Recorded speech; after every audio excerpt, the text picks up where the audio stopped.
Une maison avec une rentabilité de 4,5% seulement et pourtant une plus-value totale de plus de 50 000 € en l'espace de 9 mois. C'est le projet qu'on va visiter aujourd'hui avec Marc. On commence tout de suite la visite et on vous montre tout ça. Ces jours, c'est traversant, donc ça c'est plutôt bien pour la luminosité. Sur la droite, on a une cuisine fermée aujourd'hui. Ok, donc on se retrouve devant la maison, on est avec Marc qui réalise ce projet actuellement, qui vient d'être vendu du coup. Et on va commencer la visite. Comment vas-tu Marc? Très bien. Et ça va super. Écoute, je te laisse nous faire visiter un petit peu ce beau projet et nous montrer un petit peu quelle est l'opération, quelle était la logique de l'investissement et qu'est-ce qui s'est passé finalement pour réaliser une plus-value si intéressante pourtant pour une rentabilité de base qui est si faible. Ouais, un super projet, un projet en marchand de biens, puisque c'est un bien que j'ai acheté sur ma structure de marchand de biens, donc ma SASU. Un bien que j'ai acheté il y a cela seulement 9 mois. Et c'est un projet un petit peu hybride, puisque d'habitude en marchand de biens, on fait un achat, on fait ou pas des travaux, on revend. Là, j'ai acheté un bien qui était loué. Donc j'ai acheté un bien loué avec une rentabilité, comme tu l'as souligné, qui était inférieure à 5%. Donc sur le papier, pas un bien forcément intéressant. Et on va expliquer pourquoi au final il l'a été et la stratégie qu'il y avait derrière. Donc pour situer un petit peu le bien, on est sur ma zone de chalandise, sur la zone d'expertise que j'ai ici. J'ai une maison d'ailleurs qui se situe un tout petit peu plus bas dans la rue. Dans la même rue, ouais. On l'a vu tout à l'heure. Ouais. Et donc cette maison, c'est une maison individuelle, une petite maison, puisque c'est une maison qui compte 2 chambres, qui fait à peu près 65 mètres carrés et qui a un sous-sol intégral. Donc ça, c'est une belle plus-value. Elle est également individuelle, donc ça c'est important pour moi en termes de revente. J'ai un terrain qui est à peu près de 300 mètres carrés, qui fait tout le tour de la maison, qu'on verra tout à l'heure, qui est un terrain qui va très bien avec la taille de la maison. Il ne faut pas plus sur cette taille de maison, je pense. Et qui est clos de mur, donc on a vraiment l'impression d'être vraiment chez soi. Et ça c'est très sympa, on le verra notamment dans le jardin de l'autre côté de la maison. Ça c'est quelque chose de très sympa. C'est une maison que j'ai achetée dans son état avec des locataires en place, avec un loyer de 950 € et une maison que j'ai achetée 237 000 €. Oui, donc d'où la rentabilité qui était inférieure à 5% au final. Exactement. J'achetais bien évidemment en connaissance de cause. C'était pas une surprise pour moi. Et pourquoi j'ai acheté ce bien-là? C'est parce que j'estimais que ce bien, une fois vide, avait une valeur marché bien supérieure. Donc j'ai acheté dans cette optique-là de me dire, j'accepte une rentabilité qui n'est pas une rentabilité extraordinaire, mais en contrepartie, au moment où je vais revendre, eh ben, j'aurai certainement une plus-value intéressante. Vous allez me dire, le risque, c'est de se dire, t'achètes avec des gens en place, et s'il restait un nombre d'années incroyable. Il se trouve que lors de la visite, j'ai discuté un petit peu avec les locataires, et les locataires faisaient construire, font d'ailleurs toujours construire, et clairement m'avaient dit, moi, nous, de toute façon, on a le permis de construire, on va faire construire, donc d'ici 1 an et demi, 2 ans, de toute façon, on sera parti. Ouais. Donc l'idée m'est venue au moment où on a eu cette discussion avec eux. Il faut savoir aussi qu'un bien qui est loué, qui est vendu loué, est toujours décoté par rapport au marché. Pourquoi? C'est très simple, puisque le marché aujourd'hui de l'acquisition en immobilier est un marché de résidence principale, non pas d'investisseurs. Donc quand vous adressez à des gens qui sont des investisseurs, vous ne adressez peut-être qu'à 10-20% du marché et donc vous avez un levier de négociation qui est un peu moindre et donc les prix sont un peu plus bas. Et donc moi j'ai joué là-dessus, plus une petite négociation pour pouvoir acheter à un prix que j'estime par rapport au prix marché qui était un prix plutôt bas. Les locataires finalement sont partis beaucoup plus vite que prévu. Fait de vie, juste, ils ont une opportunité ailleurs d'acquérir un autre bien qui serait une transition pour eux avant leur nouvelle maison, donc très bien. Très bien, bonne nouvelle, ouais. Voilà, ils m'ont appelé pour me préciser ça. Et moi, à la suite de ça, j'ai repris possession des lieux. On va le voir ensemble dans un état qui est standard, on va dire. C'est pas horrible, mais c'est pas du tout soigné. Et j'ai pris la décision de mettre en vente, ce qui est pas... Sans rénovation. Exactement. Il n'y a eu aucun travaux qui a été fait. Exactement. En fait, j'ai fait l'analyse de marché.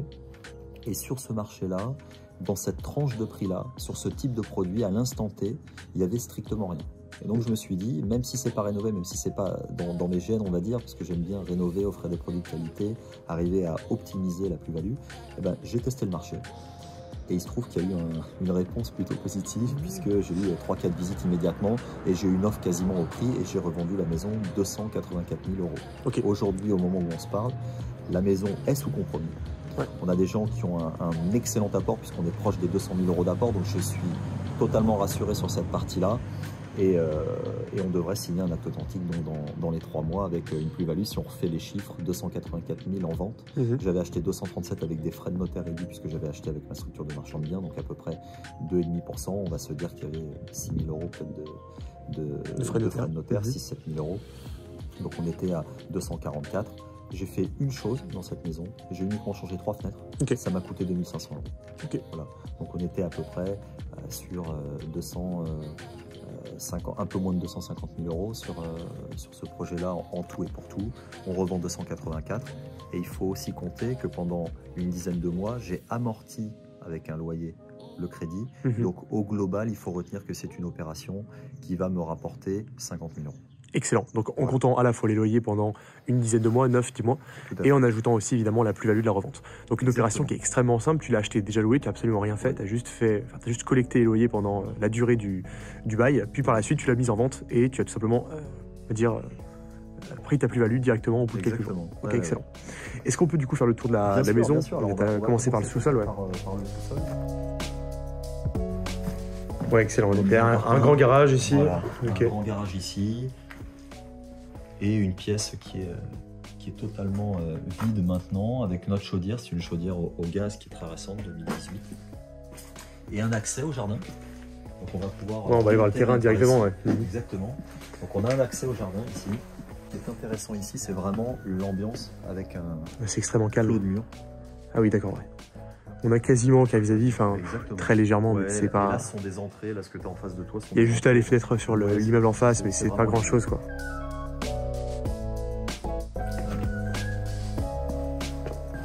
On rentre dans la partie séjour immédiatement. Donc c'est une maison qui a une forme rectangulaire.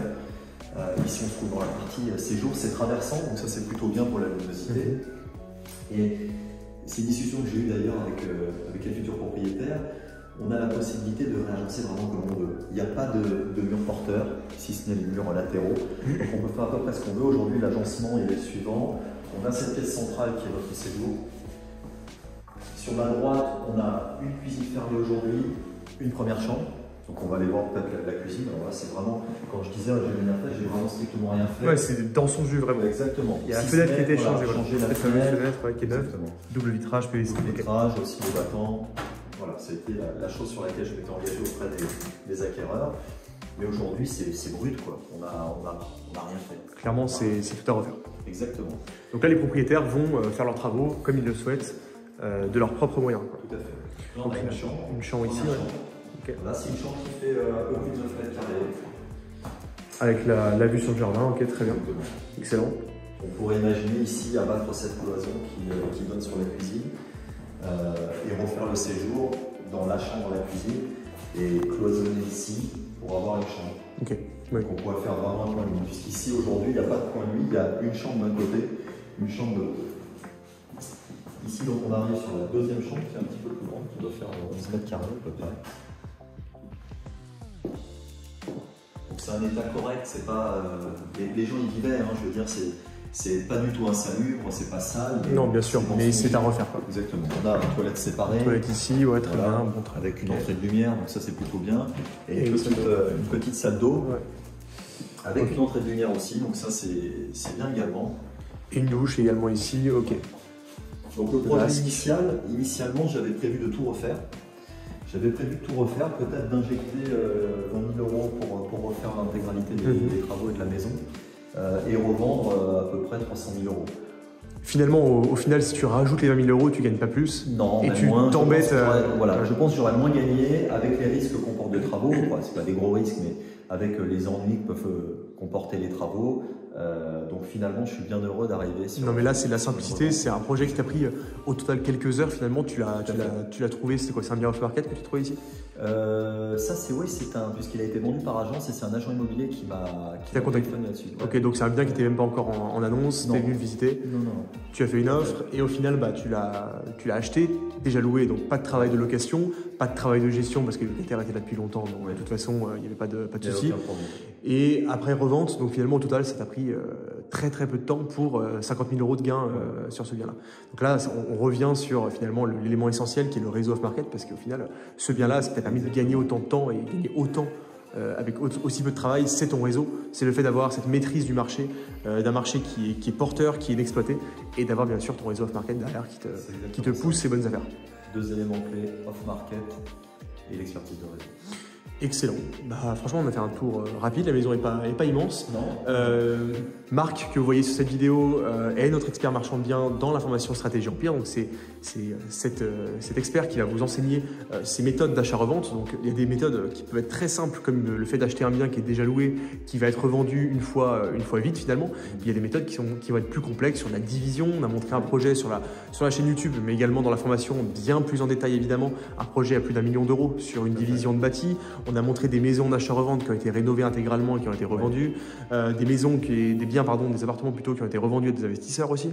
Donc tu as fait beaucoup d'opérations d'achat-revente et c'est pour ça qu'on a choisi Marc pour nous accompagner sur cet aspect achat-revente sur Stratégie Empire. Donc si vous voulez le retrouver, on vous met un lien en dessous de la vidéo pour découvrir la stratégie complète de Marc sur l'achat-revente et ma stratégie de mon côté sur les immeubles de rapport. Le lien est du coup dans la description de la vidéo ou juste en dessous de la vidéo pour que vous puissiez du coup voir cette méthode gratuitement pendant 1 heure.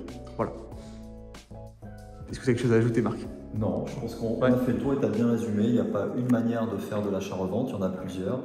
Il y a des choses incontournables, on ne le répétera jamais assez, la constitution d'un réseau off-market, l'expertise d'un marché, savoir faire les bons arbitrages d'un point de vue travaux ou pas. Tout ça, c'est tout ce qu'on dit, qu'on explique, surtout qu'on enseigne sur Stratégie Empire. Je pense qu'il y a énormément de sens. On essaie de démontrer aussi que c'est concret, c'est réel, c'est des choses réelles. Et tu le soulignais, il y a des projets qui sont totalement différents. Dans la même rue, j'ai un projet où tu l'as vu également. Rénovation complète. De rénovation complète de la maison, de A à Z, électricité, plomberie, tout est en rénovation. Et je pense aussi que ça sera une très belle opération et j'aurai le plaisir de vous la présenter. On a déjà fait la vidéo qui est déjà disponible, hein, c'est la vidéo précédente sur le projet en achat-revente. On fera la vidéo, je pense, à la suite, une fois qu'elle sera vendue, terminée, etc. Avec tous les chiffres et les actes, etc. Comme d'habitude. Avec grand plaisir. Et d'ailleurs, la stratégie qu'on montre ici, c'est ce qui a été aussi enseigné à nos élèves, comme par exemple Fabien, on a fait une étude de cas sur lui qui a fait une maison aussi, qui a suivi la méthode, hein, qui a fait une maison à moins de 100 000 € avec 30 000 € de plus-value. Donc voilà, c'est des méthodes qui fonctionnent partout en France d'ailleurs, au passage. Ok, très bien. Bah, écoute, merci Marc pour cette vidéo, merci pour l'intervention. Merci à toi, un plaisir. Et puis pour ceux qui regardent cette vidéo, on se retrouve directement dans le lien en dessous pour voir la conférence et découvrir la méthode complète avec d'autres études de cas, avec également des retours de nos élèves qui ont fait exactement la même chose. Et du coup, on se retrouve directement là-dedans ou dans une prochaine vidéo. À très bientôt.